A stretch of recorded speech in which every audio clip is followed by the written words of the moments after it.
Hello everyone, welcome back to my channel. कहानी की शुरुआत हज़ारों साल पहले होती है। वहाँ पर एक तांत्रिक वाइट स्नेक को परेशान कर रहा था, तो ये देखकर एक हैंडसम एंड जेंटल लड़का आकर उस वाइट स्नेक को बचा लेता है। फिर वो वाइट स्नेक एक लड़की में बदल जाता है। उस लड़की को उस हैंडसम एंड जेंटल लड़के से प्यार हो गया था। ये दोनों खुशी खुशी अपनी ज़िंदगी को जी रहे थे, पर तभी ही वहाँ पर वो तांत्रिक आकर इन दोनों को जुदा करने की ट्राई करता है। तांत्रिक कहता है कि सुबह हो गई है, जल्दी से उठ जाओ। यहाँ पर हमारी फीमेल लीड ये सब कुछ अपने सपने में देख रही थी। उसके डैड कहते हैं कि जल्दी से बेटी उठ जाओ क्योंकि आज तुम्हारा बर्थडे है। फीमेल लीड का नाम शंजी था। वो कहती है कि केक कहाँ पर है, तो डैड कहते हैं कि वो तुम्हें खा गया।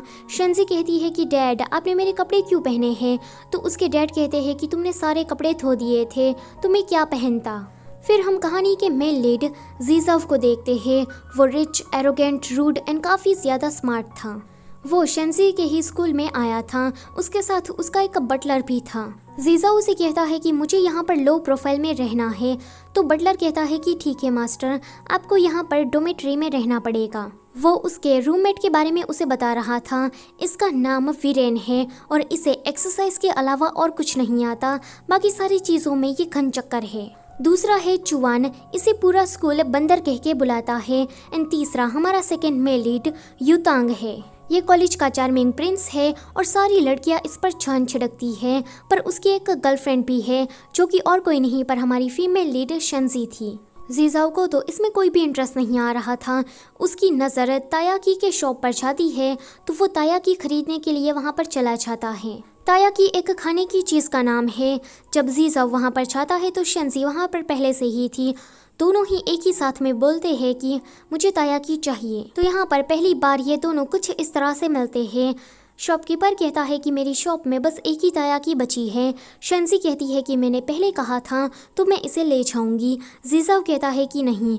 वो अपने बटलर को बुलाता है। बटलर रिकॉर्डिंग सुनाता है जिसमें जीजाव ने पहले कहा था। वो कहता है कि तुमने 0.5 सेकेंड पीछे बोला। शंजी कहती है कि तुमने ये कब किया, तो जीजाव कहता है कि साइंस, तुम्हें इसके बारे में तो पता ही होगा ना।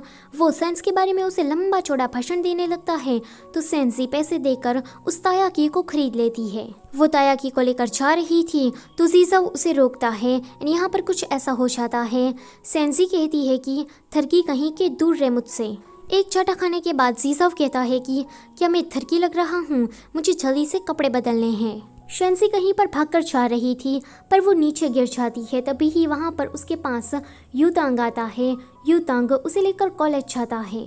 कॉलेज में आज फंक्शन का दिन था, तो ये लोग वहाँ पर परफॉर्मेंस करते हैं। सारे कॉलेज के बच्चे तो खुश थे, पर जीजाव को यह सब कुछ बोरिंग लग रहा था। जैसे ही परफॉर्मेंस खत्म हो जाती है तो शंसी युतांग को स्टेज पर बुलाती है। वो उसे कहती है कि मैं तुम्हें बचपन से ही पसंद करती हूँ। आज 15 साल हो गए, आज मेरी उम्र 20 साल है, तो मैं शादी करने के लायक हूँ, तो तुम क्या मुझसे शादी करोगे। सभी लोग कहने लगते हैं कि युतांग जल्दी से उसे हाँ कहो। युतांग कहता है कि सॉरी। ये सुनकर सभी लोग शॉक। शंजी कहती है कि तुम्हारा मतलब क्या है। वो उसे कहता है कि मैं तुमसे शादी नहीं कर सकता। शंजी के फ्रेंड्स कहने लगते हैं कि क्या तुमने कोई नया पार्टनर बना लिया है, तो युतांग कहता है कि नहीं।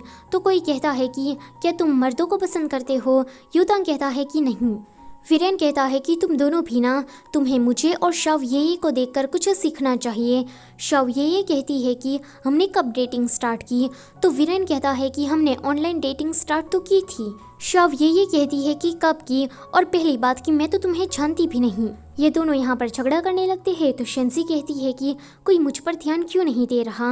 वहाँ पर एक दो नाम की लड़की थी, वो उनके बीच आती है, पर शव ये उसे धक्का देकर दूर करती है, जिसके कारण दो का टॉय नीचे गिर जाता है। अपने जान से प्यारे खिलौने का ये हाल देखकर दो को गुस्सा आता है एंड वो युतांग को एक मुक्का मार देती है।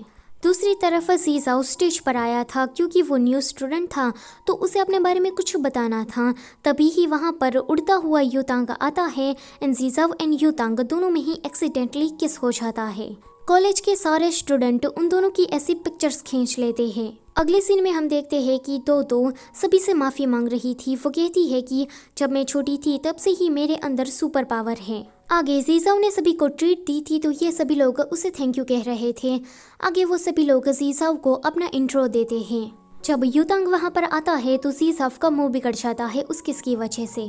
आगे जीसाफ अपने बारे में कुछ बताने के लिए चाह रहा था।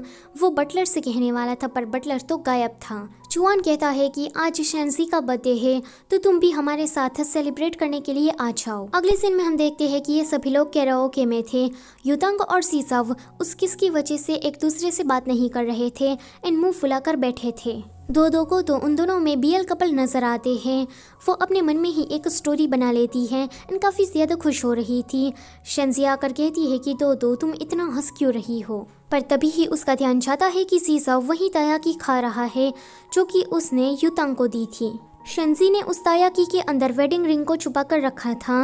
वो जल्दी से जीसाफ को लेकर वॉशरूम जाती है एंड उसकी पीठ पर मार मार कर उस रिंग को बाहर निकालती है। अगले सीन में चुआन सभी को लेकर भूतिया बंगले पर जाता है। सभी लोग तो डर रहे थे पर जीसाफ अकेला ही अंदर चला जाता है। ये सभी लोग भी दो की जोड़ी बनाकर अंदर जाते हैं। शेंजी युतांग के साथ आई थी। उसे अंधेरे से काफ़ी ज़्यादा डर लग रहा था तो वो उसे पूछती है कि युतांग तुम्हारा फर्स्ट किस कैसा रहा। युतांग कहता है कि इसके बारे में बात मत करो। तो वो उसे पूछती है कि वैसे तुमने मुझे रिजेक्ट क्यों किया, जब मैं छोटी थी तब भी मैंने तुमसे शादी के लिए पूछा था, तब भी तुमने मना ही कर दिया था। अब तो मैं बड़ी हो गई हूँ तो हमें शादी के बारे में कुछ सोचना चाहिए। वो उससे शादी नहीं करना चाहता था तो वो कहता है कि तुम 20 साल की हो गई हो पर मैं अभी 22 का नहीं हुआ हूँ। शेंजी कहती है कि मैं इंतज़ार करूँगी कि तुम कब 22 साल के हो जाओगे। युतांग का ध्यान अपनी खुली शूलेस पर जाता है तो वो उसे बांधने के लिए जाता है एंड ऐसे ही शेंजी शादी के बारे में बातें करती हुई आगे निकल जाती है। थोड़ी देर के बाद दोनों को ही पता लग गया है कि वो दोनों ही खो गए हैं। शेंजी जल्दी से युतांग को ढूंढने लगती है। दूसरी तरफ शाओये और वीरेन दोनों साथ में थे। वीरेन ये से कहता है कि क्या हम दोनों ने अपना रिलेशन ऑनलाइन फिक्स नहीं किया था। वो उसे किस करने के लिए चाह रहा था तो ये उसे एक चाटा मार देती है। चुआन भी एक चेनहान नाम की लड़की के साथ आया था। वो उसे कहता है कि डरना मत, मैं तुम्हारे साथ हूँ, अगर डर लगे तो तुम मेरा हाथ पकड़ सकती हो। चेनहान कहती है कि मुझे डर नहीं लग रहा है, पर तभी ही चुआन के कंधे पर आकर कोई हाथ रखता है तो उसे लगता है कि ये चेनहान का हाथ है, पर चेनहान तो उसके पीछे खड़ी थी। वो जब देखता है तो वो सचमुच का भूत था। दोनों ही चीखते चिल्लाते वहाँ से भाग जाते हैं। उनकी चिल्लाने की आवाज़ शेंजी भी सुनती है। वो डर के मारे एक कमरे में चली जाती है। वहाँ पर एक शीशा था। उस आईने के पीछे से जब जीसाफ निकलता है तो शेंजी डर जाती है। वो कहती है कि अच्छा तो तुम हो। आगे वो दोनों ही उस शीशे को देखने लगते हैं। शेंजी काफ़ी ज़्यादा डर रही थी तो जीसा उसे कहता है कि भूत जैसा इस दुनिया में कुछ नहीं होता। साइंस, उसके बारे में तो तुमने सुना ही होगा ना। पर तभी ही कोई भूत आकर उनके सामने से गुजरता है। ये दोनों ही वहाँ से जल्दी से भागने की करते हैं एंड जल्दी भागने के चक्कर में ये लोग सीढ़ियों से नीचे गिर जाते हैं एंड इन दोनों में एक्सीडेंटली किस हो जाता है। अगले सीन में ये दोनों बेहोश थे। हम आसमान की ओर देखते हैं। वहाँ से एक कॉमेट गुजर रहा था। यहाँ पर इन दोनों के ऊपर एक चमकती हुई रोशनी आती है एंड इनकी बॉडी बदल जाती है। सो गाइस, इसी के साथ पार्ट 1 यहीं पर ही ख़त्म होता है। अभी के लिए तो इन दोनों का बस बॉडी स्वैप हुआ है, पर आगे चलकर टाइम ट्रैवल भी होगा। उसके बाद तो ये कहानी काफ़ी ज़्यादा इंटरेस्टिंग बन जाएगी। और हाँ गाइस, वीडियो अगर अच्छी लगी है तो उसे लाइक करो और चैनल पर नए हो तो उसे सब्सक्राइब करते जाओ।